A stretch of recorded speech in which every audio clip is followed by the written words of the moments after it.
হুমায়ুন কবিরের এজিপিওকে এতটা ভয় পেয়েছে। আমি পাবলিশ করেছিলাম 22 তারিখে, 22শে মার্চ 16 জন ক্যান্ডিডেট।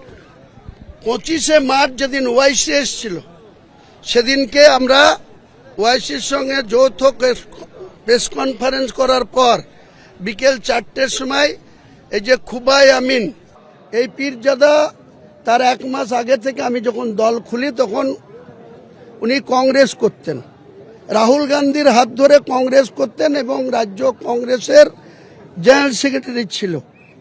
সে আমার কাছে আসে সরাসরি বহরমপুরে লেক ভিউ হোটেলে।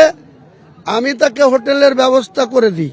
আমাকে যখন বলে আমি এখানে থাকবো, আপনার সাথে দেখা করব, বহরমপুরের লেক ভিউ হোটেলে ব্যবস্থা করে দিই। রাত্রে 8টার সময় 9টার সময় যাই।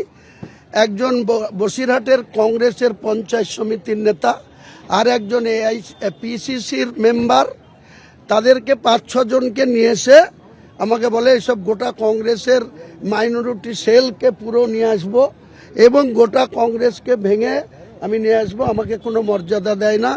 ও অধীর কিছুটা দিত, কিন্তু শুভঙ্কর সরকার কোনো পাত্তা দেয় না। আমি এখানে থাকবো না, আপনাকে আপনার দল করবো। করতেই পারেন। ও আমাকে কাকুতি মিনতি করে বলে আমাকে রাজ্য সভাপতি করতে হবে। আপনি তো কোনো রাজ্য সভাপতি করেননি। না, আমি চেয়ারম্যান আছি, আমার কোনো পোস্ট সবাইকে নিয়োগ করিনি, সব জেলার জেলা প্রেসিডেন্টও করিনি, রাজ্য প্রেসিডেন্টও করিনি।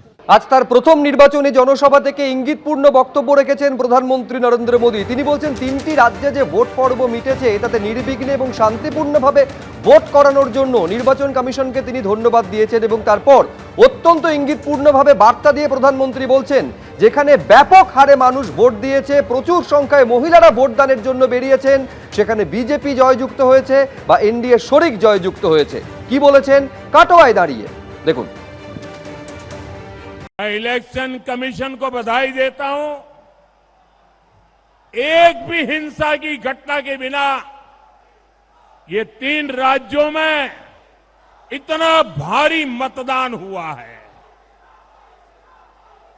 साथियों, कुछ महीने पहले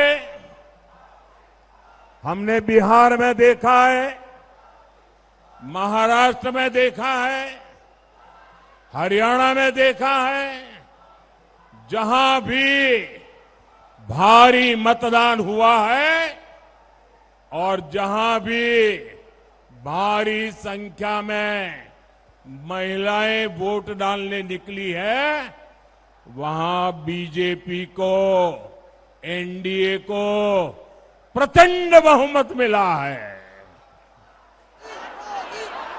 केरल में तो स्थिति ये है कि एलडीएफ और यूडीएफ खुद के जीतने का दावा तक नहीं कर रहे हैं। वे अपनी हार पक्की देख रहे हैं। अब बंगाल में भी बीजेपी जीत की तरफ बढ़ रही है। मैं आपने এবিপি আনন্দ, এগিয়ে থাকে, এগিয়ে রাখে।